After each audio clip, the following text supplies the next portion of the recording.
Muy buenas tardes a todos y todas las presentes. Bienvenido al Centro de Análisis Político de la Universidad de Talca. Saludamos a quienes asisten a esta ponencia, profesores, alumnos de la institución, también invitados y asistentes externos. Me llamo Felipe Castro, soy estudiante de Administración Pública, soy asistente de investigación del Centro de Análisis Político y queremos agradecerles por la asistencia a esta jornada en la que celebramos la segunda sesión del ciclo de académicos emergentes. Perdón, tercera sesión del ciclo de académicos emergentes, organizado por el centro por nuestro centro de estudios. Bueno, en esta sesión contamos con la presencia de Pablo Orgote, que nos presentará la ponencia titulada Redes sociales y política. Antes de darle la bienvenida a nuestro ponente, les comento que la próxima sesión del ciclo se realizará el 11 de noviembre, ocasión en la que contaremos con la presencia de Rodolfo Dizzi, doctor en gobierno de la Universidad de Texas en Austin. Para conocer sobre esta y otras actividades que realizaremos en paralelo, les invito a suscribirse a nuestro boletín. El link se los compartiré en el chat en breve. Bueno, sin más demora, le dejo la palabra a nuestro moderador, el también estudiante de Administración Pública y asistente del Centro de Investigación de Análisis Político, Benjamín Villarroel. Bueno, buenas tardes a todas y todos. Me sumo a los saludos de Felipe y quiero en primer lugar agradecer al Centro de Análisis Político por la organización del ciclo de académicos emergentes. Es que tanto los estudiantes de nuestra universidad como la comunidad académica en general puedan conocer, ¿cierto?, el trabajo de investigadores que tienen actualmente una gran proyección en el mundo académico. Y por cierto, de esta manera esperamos que nuestros estudiantes de administración pública consideren la labor de investigación académica como efectivamente una salida laboral viable en su carrera profesional y que esta no sea descartada de plano como suele hacerse muchas veces por simple desconocimiento, no saber sencillamente de qué se trata esta área, qué es lo que realmente se hace. Asimismo, este ciclo de conversatorio nos brinda la posibilidad de generar espacios de discusión que son ciertamente muy valiosos y nutritivos para todos aquellos que estamos interesados en el área académica. En esta tercera sesión del ciclo contamos con la presencia, como ya dijimos, de Pablo Argote.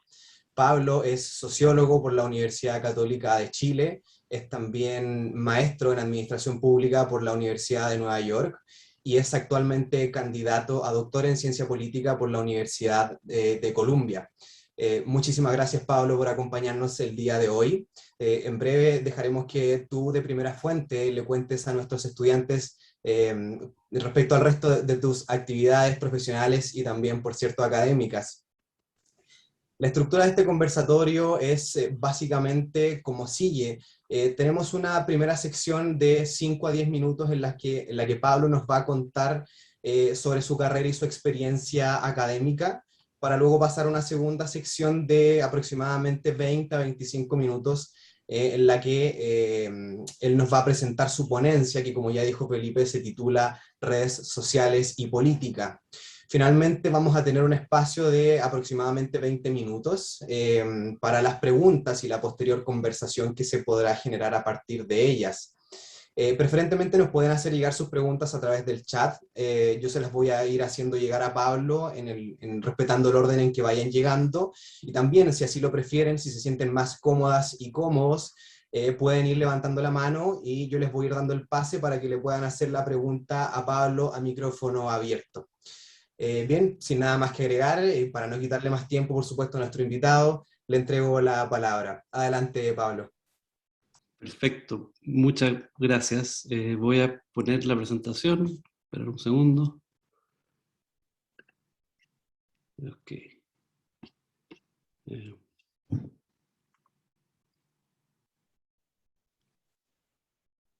Ok.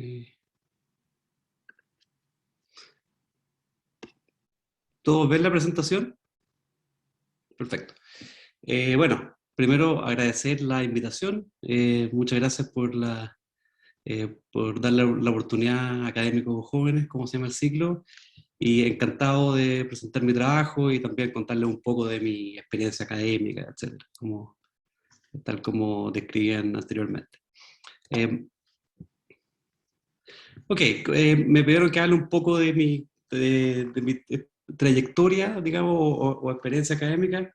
Tal como se señalaba en la introducción, lo único que faltaría de eso es que tuve algo de experiencia profesional en el sector público, antes de hacer el máster en la Universidad de Nueva York. Eh, También en Estados Unidos también trabajé como ayudante de investigación de varios profesores. Eso es una oportunidad que la recomiendo para estudiantes de pregrado o de posgrado. Siempre uno aprende mucho y es bueno para personas con interés en la investigación, como ponerse mano a la obra y ver como que muchas veces el trabajo detrás de la investigación es como bien, hay un trabajo también de índole teórica, pero también hay un trabajo más, por así decirlo, de hormiga, que es importante como aprender esa habilidad y desde bien joven. Eh, y bueno, ahora en, eh, en ciencia política en la Universidad de Columbia. Bueno, como es obvio, en realidad yo no sabía bien lo que era la ciencia política. O sea, yo no estudié ciencia política de pregrado, me tuve exposición a la ciencia política más bien en Estados Unidos. O sea, me gustaba la política siempre, pero no me gustaba necesariamente la ciencia política. Eh, y en Estados Unidos tuve exposición digamos, al trabajo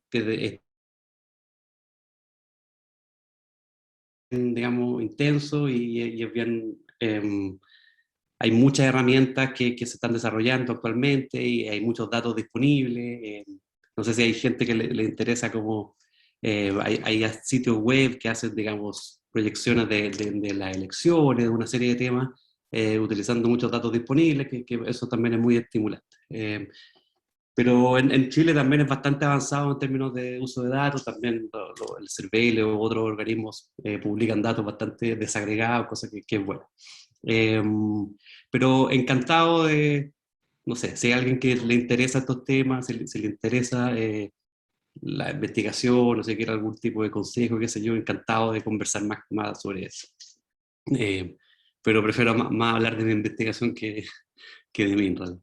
Eh, Ok, temas de investigación que he investigado en el tiempo, en los últimos años, por la razón que me contactó Fabián y por un paper que publiqué hace poco me he metido bastante en este tema de qué pasó con la implementación del voto voluntario, eh, que creo que es un tema en el caso chileno bastante importante, pero que no se ha prestado lo suficiente atención.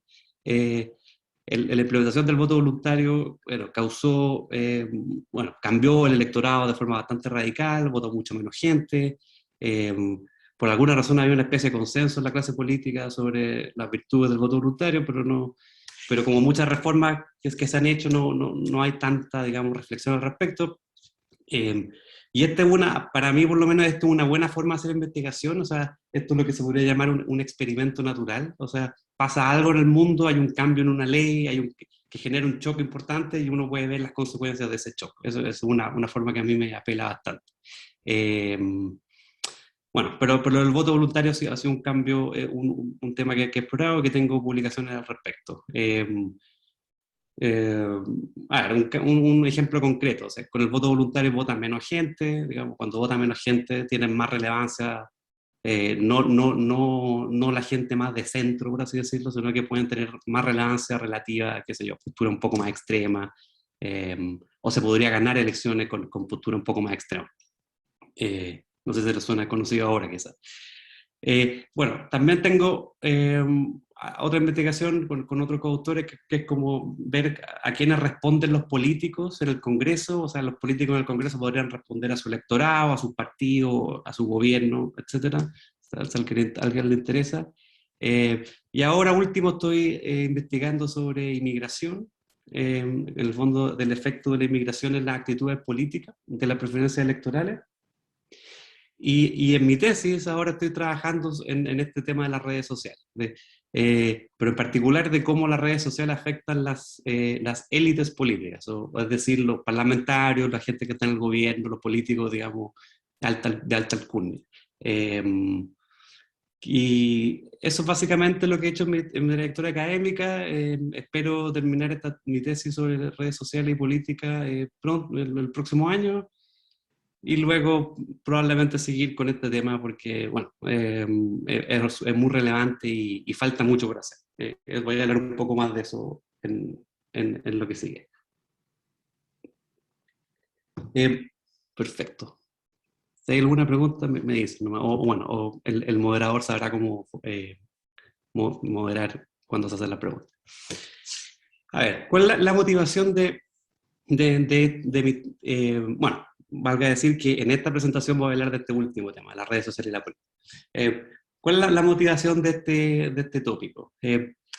A ver, se suele decir muchas veces en la prensa o muchos comentaristas de política que los políticos están muy influenciados por las redes sociales, por las barras bravas, por lo que se discute en Twitter o Facebook, etc.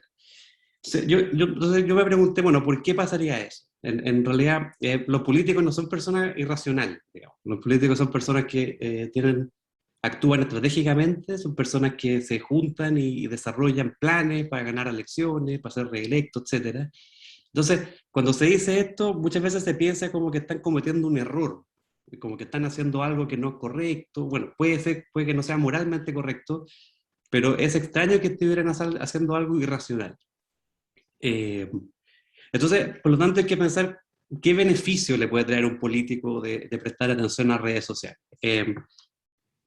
¿Le traerá votos, por ejemplo? ¿Le traerá, puede ser, atención mediática? Y la atención mediática puede, digamos, también repercutir en votos, repercutir en cobertura, etc. Es un poco la motivación.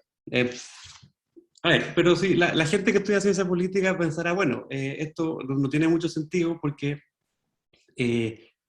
por ejemplo, el teorema del votante medio, el clásico teorema del votante medio, para los que no están familiares, para explicarlo en 30 segundos, dicen que la estrategia más racional para los políticos que compiten en elecciones bajo ciertas circunstancias, en un sistema mayoritario, etc., deberían apelar a los grupos, por así decirlo, moderados en una escala de izquierda a derecha. O sea, deberían apelar a los grupos que están en el medio.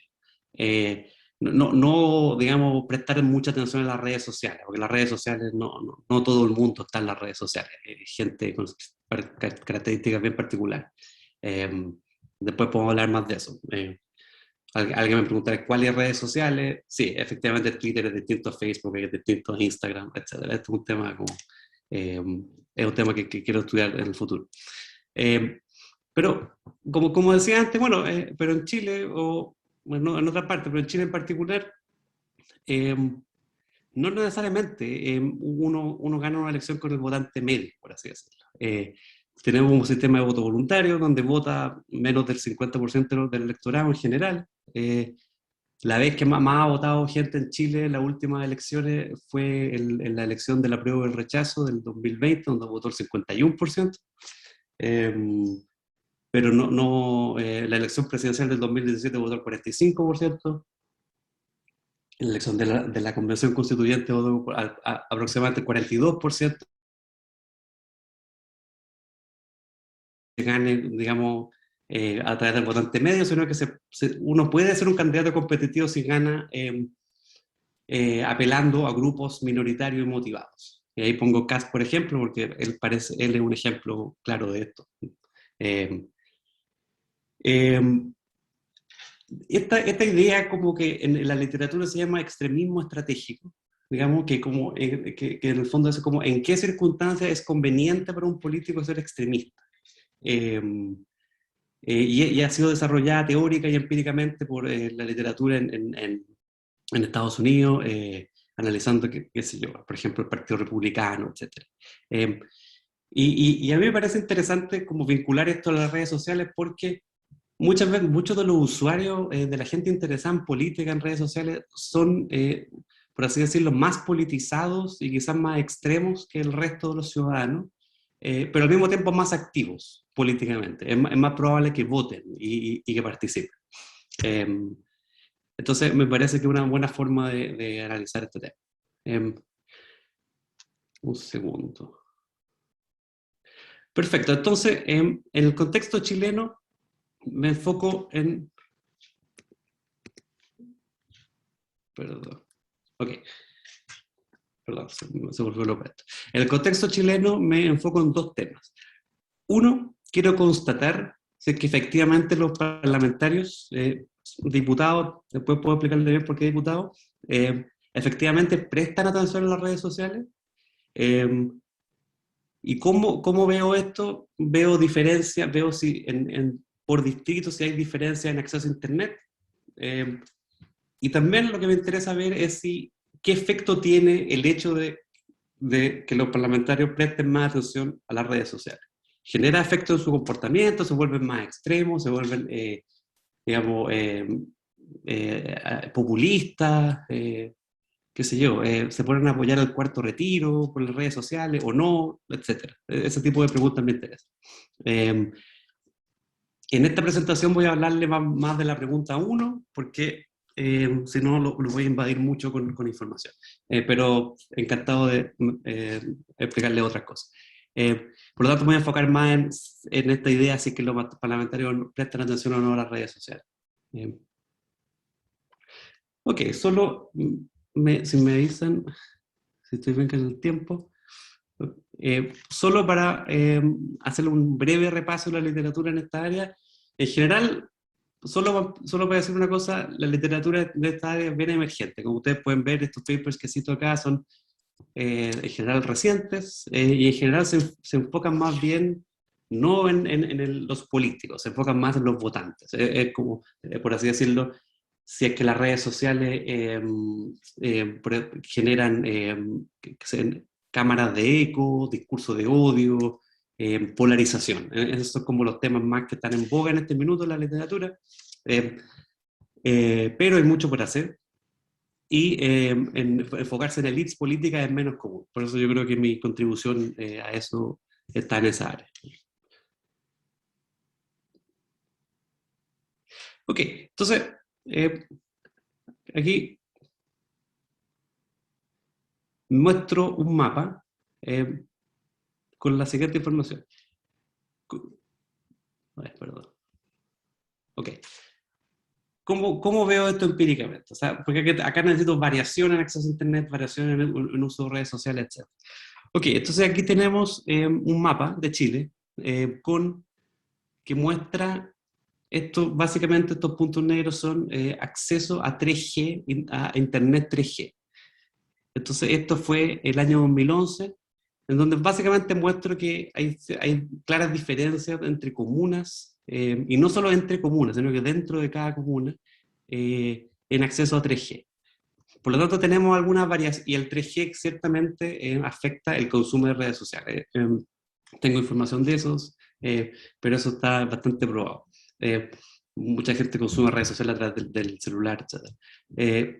Entonces, esto era la situación en el 2011, y esta es la situación en el 2015.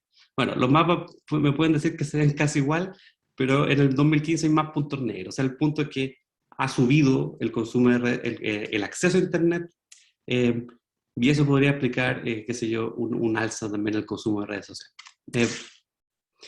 Esto, por así decirlo, las personas más familiares con la estadística, esta es mi variable independiente en este diseño.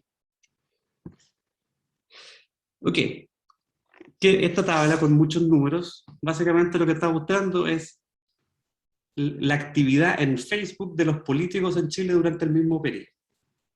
O sea, básicamente aquí tengo que, si se fijan, en el año 2011, veo que tenemos que el 11% de los políticos de los diputados del Parlamento tenía una página en Facebook. Actualmente el 90% aproximadamente tiene una página en Facebook. Por lo tanto, esta es mi variable dependiente. Entonces, lo que quiero mostrar es que había un incremento en el consumo, en el acceso a 3G, y un incremento en la actividad en Facebook de los políticos. Por lo tanto, ahora lo que quiero es hacer un método para relacionar ambas variables. Y al relacionar ambas variables, ver si los políticos prestan más atención a las redes sociales en los distritos con más acceso a Internet, básicamente. Bueno, y este es un gráfico básicamente de la encuesta CEP, que también muestra que los usuarios, o las personas, ha incrementado el consumo de redes sociales para consumir noticias políticas en la gente y ha bajado un poquito el de televisión. Básicamente para mostrar eso. Ok, entonces, para resumir lo que estaba diciendo. ¿Cómo analizo esta relación? Bueno, utilizo esta variación geográfica en acceso a Internet 3G, mi variable independiente. Veo las interacciones en Facebook, que es mi variable dependiente. La causalidad siempre es difícil de probar. Esto quizás es algo que debí haber mencionado antes. En mi investigación en general siempre intento acercarme a la causalidad. Este es un tema difícil, pero que existen técnicas, digamos, estadísticas y que se pueden utilizar para tratar de probar causalidad. Y no sé, mi aproximación personal hacia la investigación empírica es que siempre hay que intentar acercarse a este ideal. Por lo tanto, tengo estas dos variables y mi diseño para probar estas cosas se llama diferencia-indiferencia. Puedo dar más detalles de esto, pero básicamente es ver cómo el cambio en el tiempo en una variable afecta el cambio en el tiempo en otra variable. Eso, o sea, en el fondo ahora, cómo el cambio en el tiempo en el acceso a Internet afecta si es que los políticos interactúan más en redes sociales, Facebook en particular en este caso. Ok, esta parte la voy a saltar un poco porque es básicamente mi modelo de regresión. Básicamente lo único que quiero decir es que en el fondo estoy viendo interacciones en Facebook como función de acceso a 3G. Y como decía antes, veo en el fondo cambios en el tiempo. Eso es lo importante. Y eso es lo que le da más robustez a este diseño, que es, estoy mirando, o sea, por así decirlo, lo que estoy testeando es, para decirlo en términos bien coloquiales, es si tenemos un político en un distrito, que el año 2011, por ejemplo, no tenía redes sociales, y el año 2012 sí tenía redes sociales, veo el efecto de eso comparándolo a un distrito similar, pero en donde no hubo esa implementación de 3G Internet, perdón. Entonces, en el fondo, como que estoy comparando esas dos diferencias. Estoy comparando un caso donde se instauró 3G versus uno donde no se instauró 3G en el mismo distrito, básicamente. Esa sería la idea. Ok.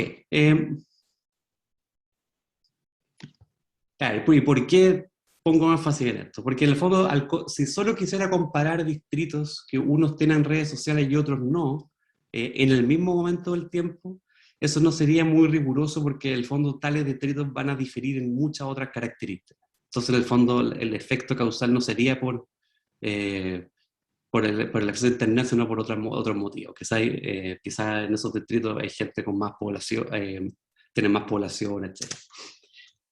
Ok, entonces, ¿qué fuentes de datos ocupo? Este acceso 3G a nivel local, que es una data muy buena que lo provee este servicio de mapas que se llama Colin Bartholomew.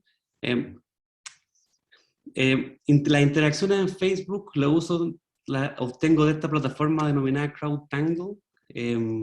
Solamente aquí quiero poner un par de ejemplos para que es una plataforma que permite básicamente bajar datos de Facebook de una forma bastante amigable y en un formato que se pueda usar rápidamente.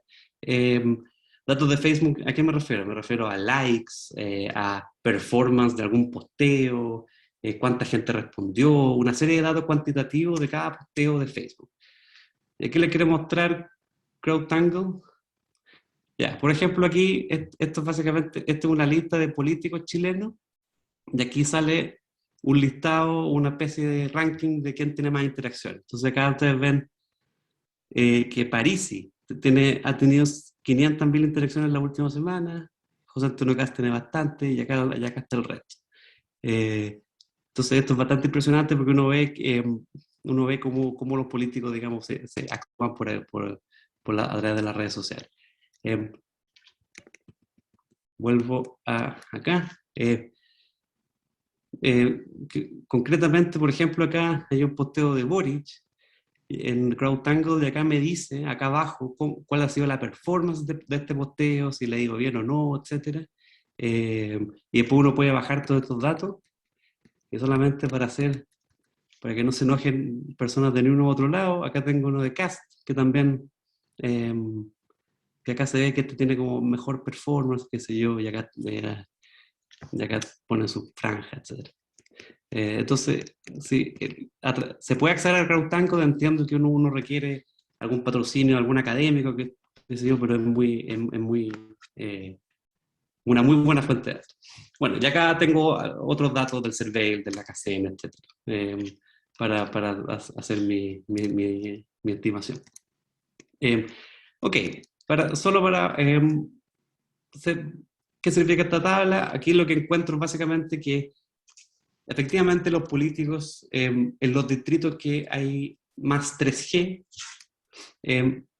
también vemos que es mucho más probable que los políticos abran una página en Facebook y, digamos, interactúen en Facebook. Básicamente, acá tengo distintos indicadores digamos, de actividad en Facebook. Eso es básicamente lo que encuentro como resultado base. Esto es básicamente como un testeo en donde muestro que, digamos, antes de la instauración de 3G no había tal efecto, después existe este efecto. Eso es básicamente lo que encuentro, que es bastante como consistente con la hipótesis de que políticos responden a cierto electorado. Solamente para... a ver. ¿Qué significa este resultado?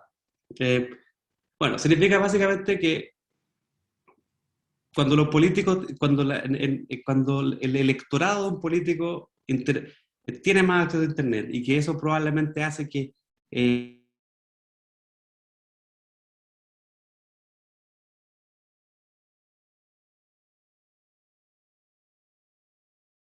responden. Estos responden e interactúan y pasan mucho más tiempo ahí. Ahora, la pregunta es ¿por qué? ¿Qué beneficios reciben? ¿Qué es lo que efectivamente hacen cuando interactúan por Facebook? Efectivamente están, digamos, por ejemplo, no sé, un diputado en una zona, en un distrito, da lo mismo, cualquier lado, en el norte, efectivamente reciben a través de Facebook, qué sé yo, demandas locales de que hay un camino que le falta tal cosa o que no, etcétera. Es que están preocupados de esos temas o están preocupados de, no sé, otras cosas, de pintar el mono. Eso es una pregunta posterior e interesante que debería responder, que voy a responder en mi tesis. Aún no tengo tanta evidencia de eso. Pero lo que sí sabemos es que en los lugares con más acceso a Internet, cuando de la población, por así decirlo, más, ¿cómo se dice?, digitalmente alfabetizada, los políticos sí responden. Ok, pero a su vez también habría que preguntarse qué consecuencias tiene esto. ¿Por qué nos parece malo que los políticos presten mucha atención a Facebook? Quizás desde el punto de vista normativo.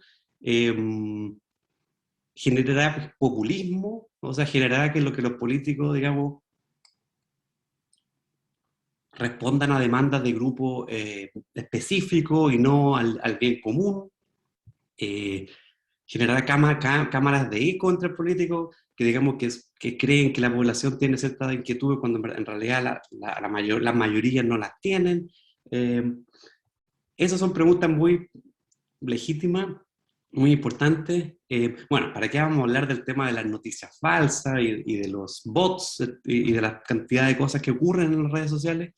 En mi tesis exploro estas preguntas también con datos de Facebook y de Twitter y de otras cosas. Y también veo lo que ocurrió en la revuelta de octubre o el estallido social, en donde una de las consecuencias del estallido social fue el gran aumento que hubo en el consumo de redes sociales. Y también, y también hubo un decrecimiento del consumo de medios tradicionales, que eso es una cosa que a mí me interesa mucho explorar qué consecuencias tuvo eso. Solo para sustentar este último punto, este es un posteo del total de interacciones de los políticos en Facebook en el 2019, ya que vemos el salto gigante que hubo en el estallido social. Y bueno, aquí tengo separado por alto y bajo 3G, que esto como de alguna forma confirma como lo que estaba diciendo antes. En general la gente con más, en los distritos con más 3G hay más interacciones, pero hubo un salto, digamos, paralelo en ambos grupos, en el estallido social. Ok, también una cosa sola para discutir de forma más teórica. Claro, yo me he hecho esta pregunta como ¿por qué nos parecería como normativamente negativo o pernicioso que los políticos presten más atención a las redes sociales si es que sus votantes tienen más acceso a Internet?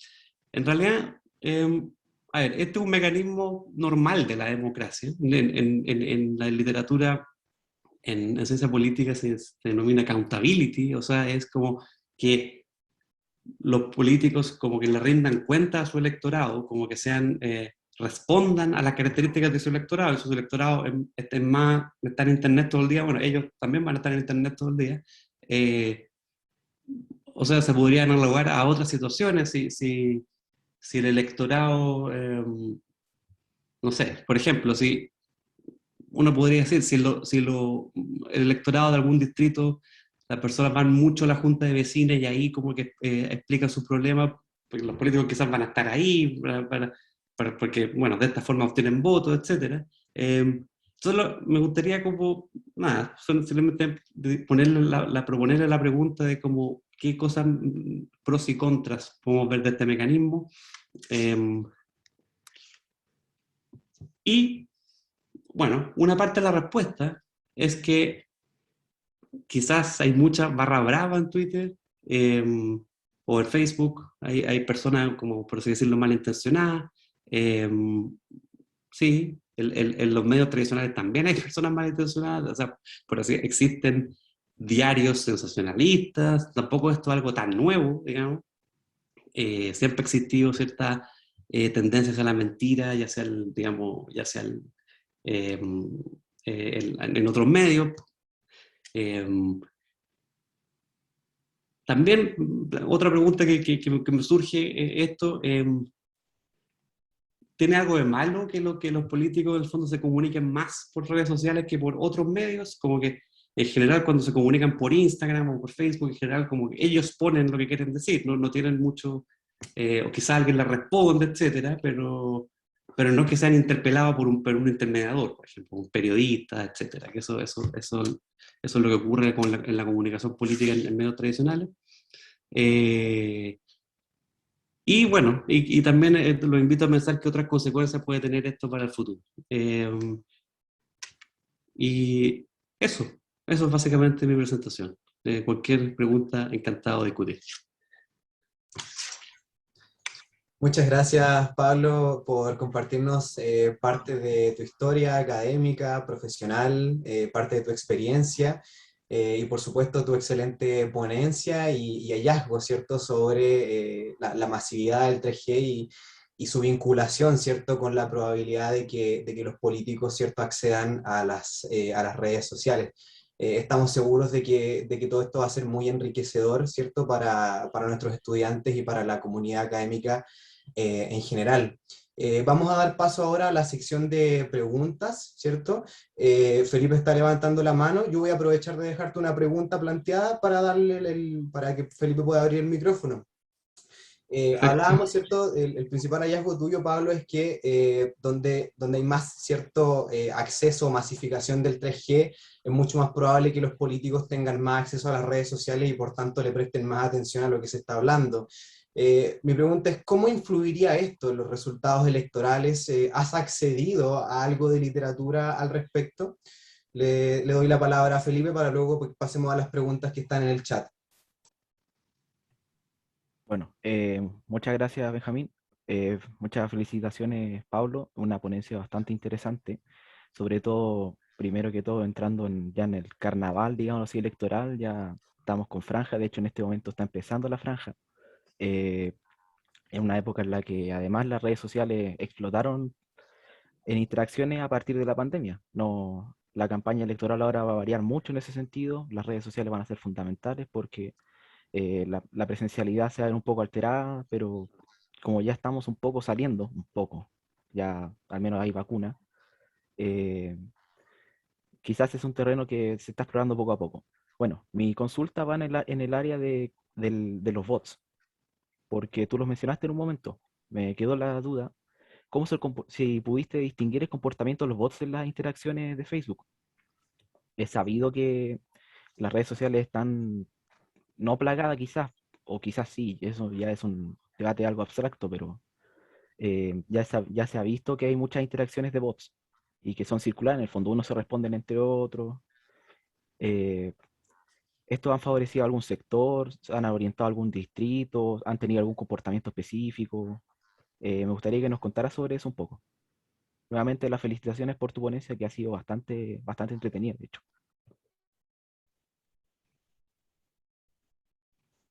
¿Respondo?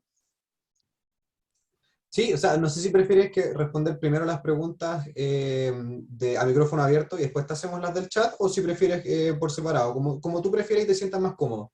Perfecto, puedo responder estas dos que están bastante buenas. Eh, y después veo las del chat. Excelente. A ver, los resultados electorales, sí, bueno, excelente pregunta. A ver, lo que se sabe, esto ha sido muy investigado en Estados Unidos, sobre todo después de la elección del 2016. Eh, en otras partes del mundo no se ha investigado tanto, lo que se ha investigado es más bien cómo los regímenes autoritarios utilizan las redes sociales a su favor. Eso un poco también va con la pregunta de los bots.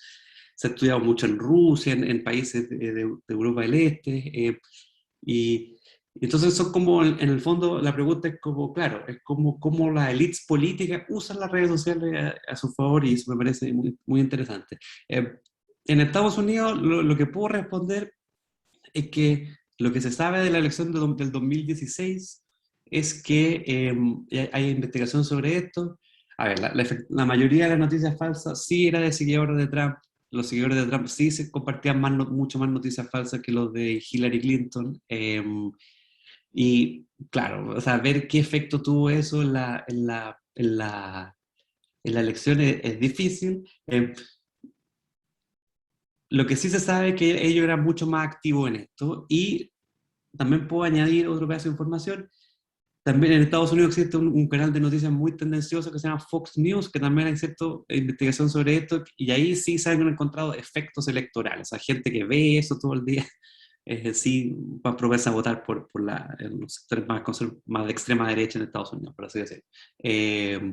Pero sí, o sea, es un área que se está tratando, es difícil, pero, o sea, me atrevería a decir que sí. Las elecciones se decían en el margen, o sea, con un 1%, que tenga un efecto de 1%, ya, digamos, puede ser relevante.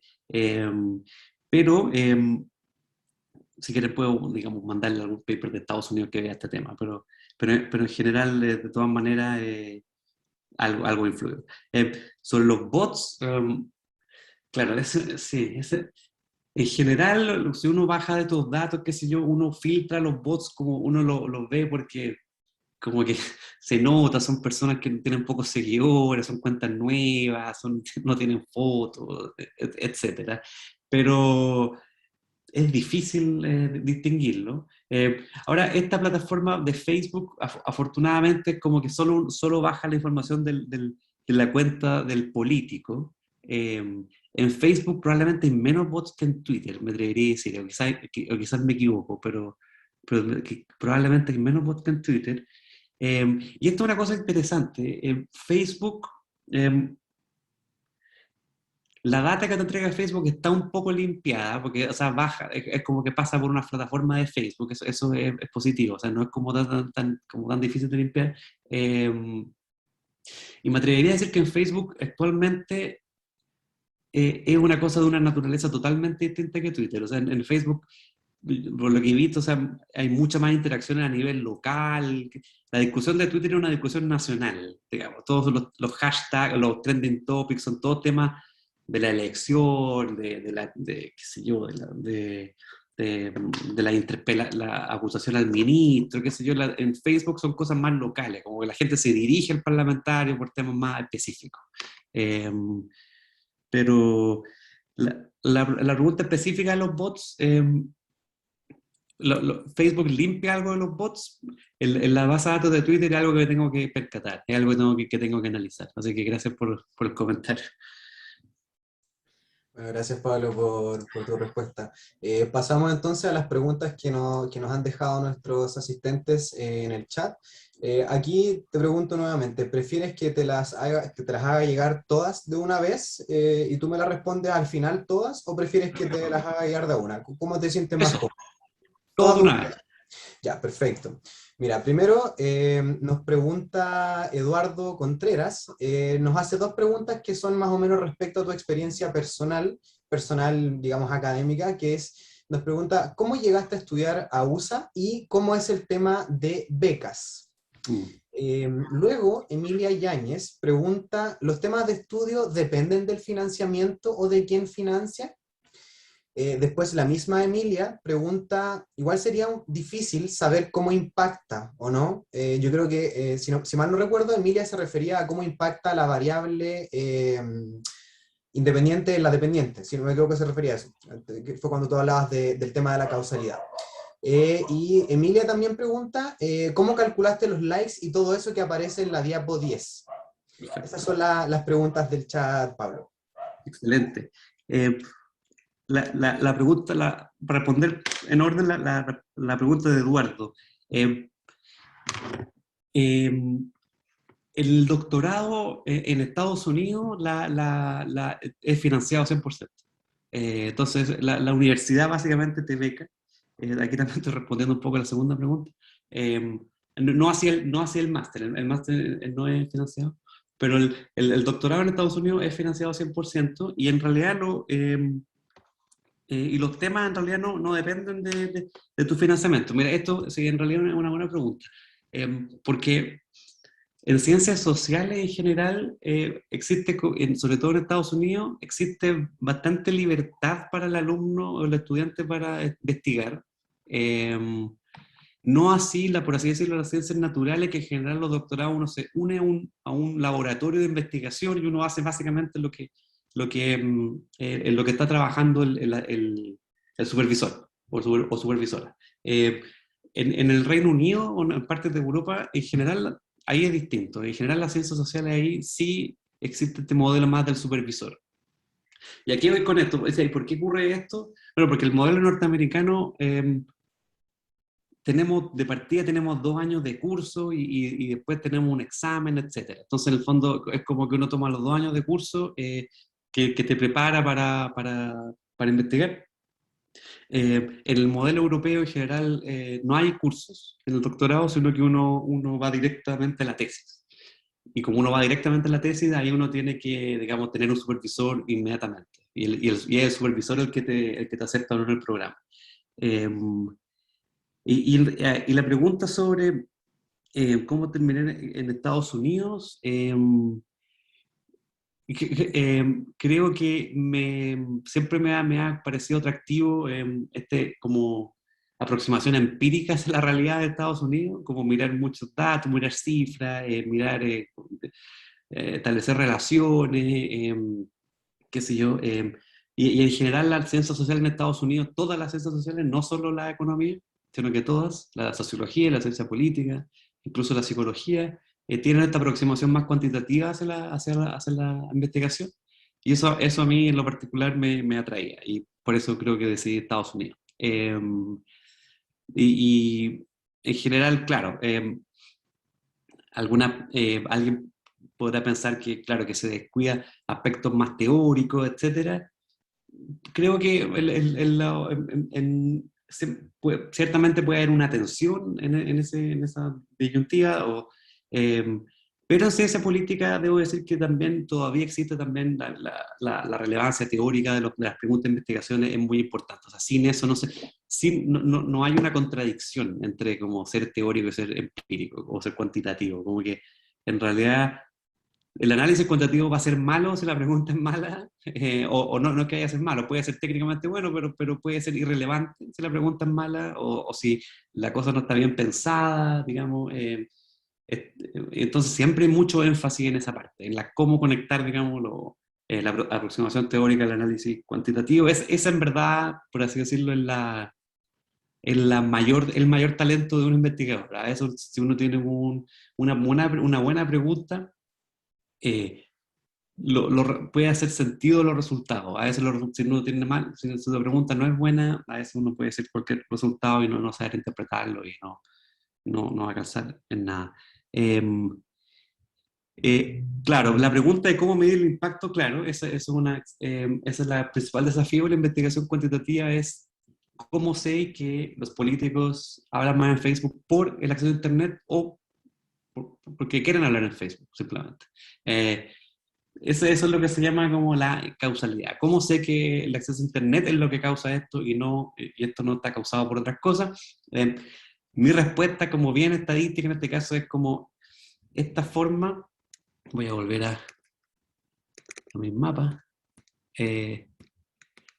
Como la forma en que intento hacer esto es como decir, ok, si yo solo comparo, digamos, en un momento del tiempo, la gente con acceso a Internet y sin acceso a Internet, y veo si los políticos hablan más o menos en Facebook, eso no sería tan riguroso porque hay muchas otras razones que podrían hacer que los políticos hablen más o menos en Facebook. Pero si yo digo, tomando cambios en el tiempo, digo como, si el mismo político en el año 1 viene el año 2 y le viene Internet, y lo comparo con otro político, donde el año 2 no le llegó Internet, y veo si el cambio en uno, veo si el primer político tiene un cambio en su interacción en Facebook y en el segundo no, eso me da un poco más de evidencia.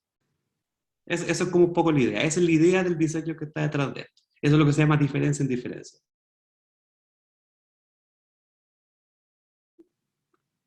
Tengo ciertos tests para mostrar que causalidad en mi paper, pero una pregunta súper relevante, para mostrar que este diseño es riguroso y que estoy capturando lo que quiero capturar y no otras cosas.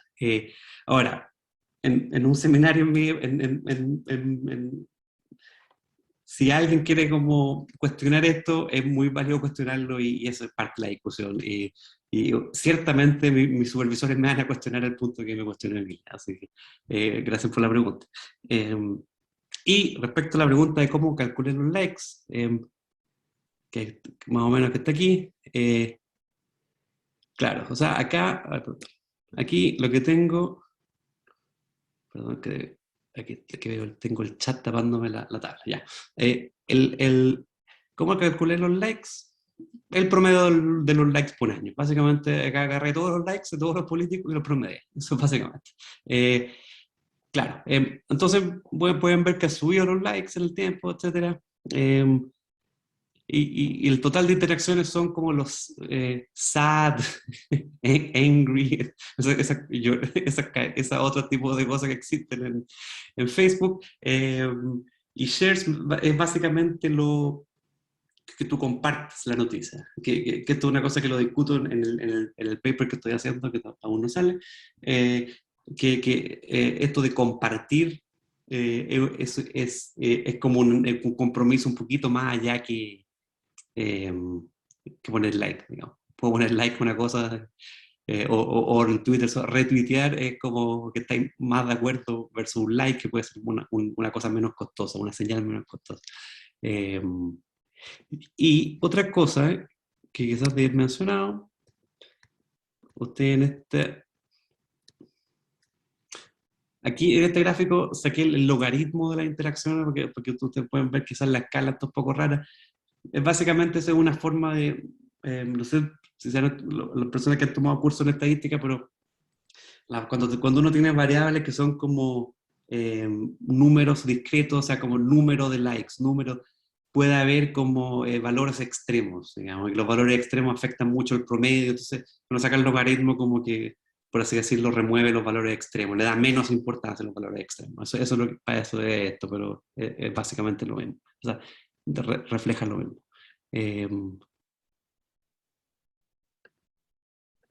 Aquí veo otra pregunta, que quizás me voy a tomar la libertad. ¿Dónde podríamos buscar los métodos para justificar causalidad? Bueno,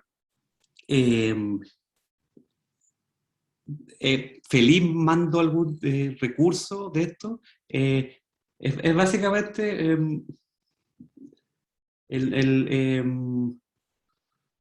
a ver, hay un libro del Banco Mundial que entiendo que es gratis, que se llama Evaluación de Impacto, algo así, que se lo puedo mandar a Fabián después, que en el fondo básicamente son distintos métodos estadísticos que nos intentan aproximar hacia la causalidad. Y en el fondo, como solamente para decir lo básico de esto, en general, como la forma cuando uno aprende estadística, como uno dice, estos son los métodos para establecer relaciones. Con este método yo veo si hay una relación entre esta variable y esta variable. Perfecto.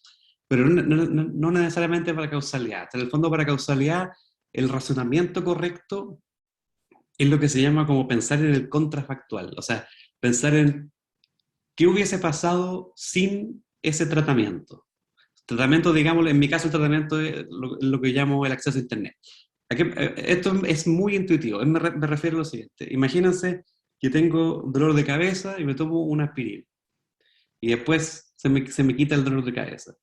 Fondo ahí lo que tiene que preguntarse uno, bueno, ¿fue la aspirina o no? Entonces la pregunta relevante es como, ¿qué hubiese pasado sin la aspirina?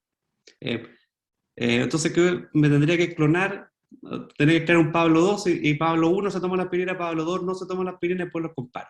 Ya, obviamente eso no se puede y ahí empieza como lo que sí, y ahí empieza como, dado que no se puede, ¿cómo hacemos para llegar a un escenario parecido? Este es como el mismo razonamiento que uno tiene como cuando alguien se enferma, como cuando comemos algo y nos enfermamos de la guata. Entonces decimos, debe haber sido lo que comí ayer. Y después uno dice, pero los otros se enfermaron o no. Entonces, como al ver los otros se enfermaron, es como que uno está buscando como, si es que los otros se enfermaron, entonces significa que lo que causó el dolor de guata fue la comida. Uno está buscando como el contrafactual. Si los otros no se enfermaron, entonces no fue eso. Bueno, en fin, eso es básicamente un razonamiento. Es como un razonamiento de experimentos. Es como de un laboratorio, de una persona, digamos, haciéndole distintos estímulos quizá algún animal o algo así. Eso es como más o menos el razonamiento. Pero entonces, en el fondo, lo que yo trato de hacer con esto es como comparar 3G versus no 3G. Esa es como la idea. Pero excelente pregunta. Sí, gracias Pablo por tu respuesta. Dado que estamos bastante bien con el tiempo, yo también quisiera sumarme a una pregunta más. Y al igual como lo hizo Eduardo, mi pregunta también va orientada un poco más hacia el ámbito, digamos, más personal, digamos, hablando siempre en términos académicos.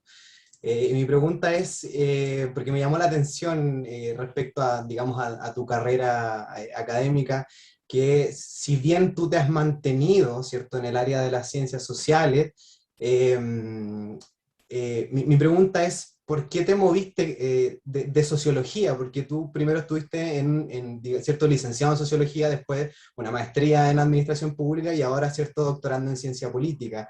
Cuando es súper común que uno vea, no sé, por darte un ejemplo, licenciado en ciencia política, maestro en ciencia política, doctor en ciencia política. Claro. ¿Fue como la oportunidad que se te dio o tú decidiste autónomamente, digamos, explorar nuevas áreas del conocimiento para abrir tus posibilidades de investigación, etcétera? Buenísima pregunta. La verdad las cosas es que cuando salí del colegio no tenía la menor idea que estudiar, entonces entré digamos, antes se llamaba bachillerato, ahora tiene otro nombre. Entonces entré a sociología un poco con todo respeto a mis colegas sociólogos, como por descarte, como que no sabía qué estudiar, la verdad.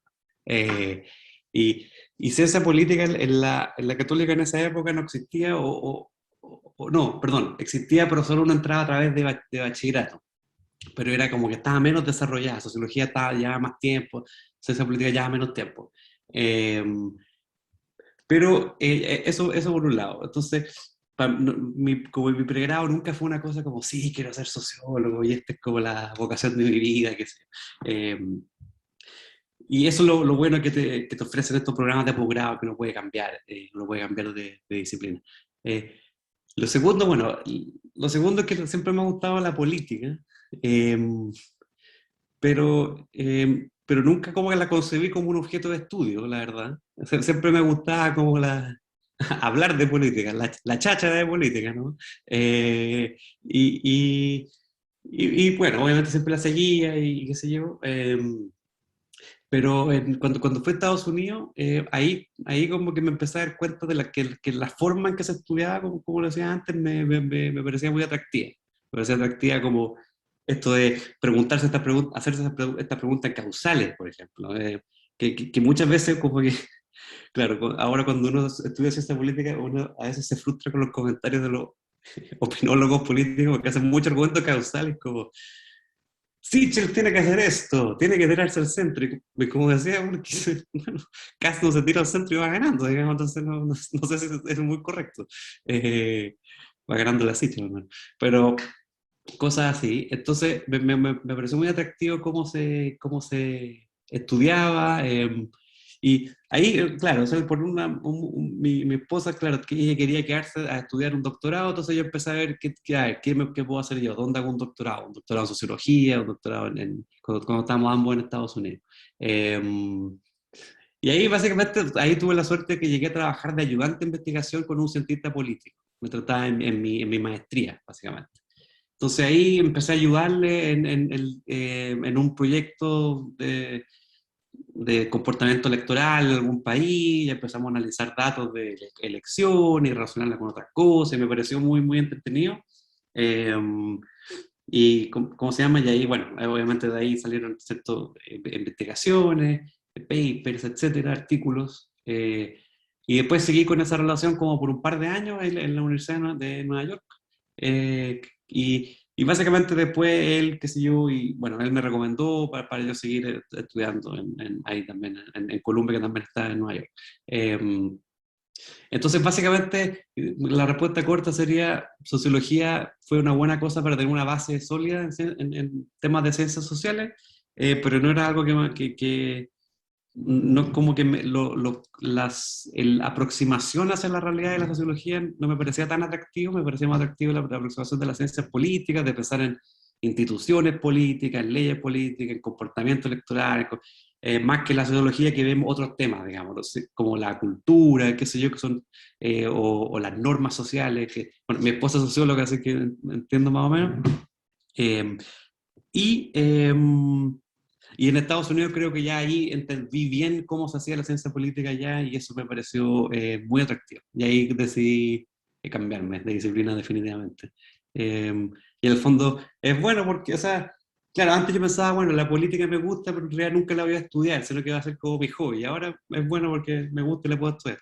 Entonces, eh, y bueno, otra cosa que decir, que en realidad que, o sea, en Chile hay buenos datos y tampoco, o sea, y obviamente hay académicos jóvenes buenos, como, bueno, como Rodolfo Dice, que lo van a invitar después, o muchos otros, pero falta mucho por investigar también. Hay mucho, o sea, eso es lo bueno de ser de países como de ingreso medio, qué sé yo, porque en el fondo en Estados Unidos ya como que todo se ha investigado, o sea, en el Reino Unido todo.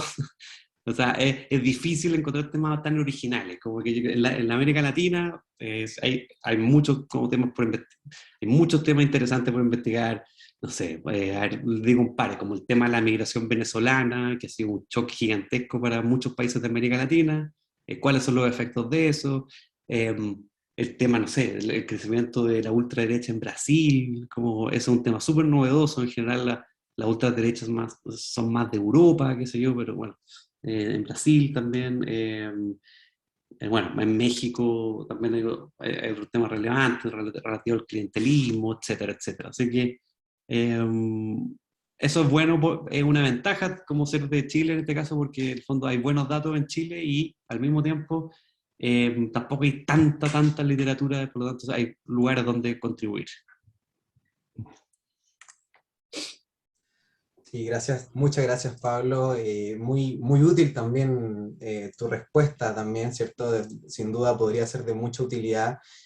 también para que muchos estudiantes puedan entender que no sé, si quizás el pregrado que están haciendo, a lo mejor, como fue tu caso, no era algo que les fascinaba, también a través de los posgrados pueden ir explorando, ¿cierto? Y escalando a través de otras áreas del conocimiento y pueden ir desarrollándose quizás en otras áreas que pueden ser de mucho más interés y pueden apasionarles mucho más.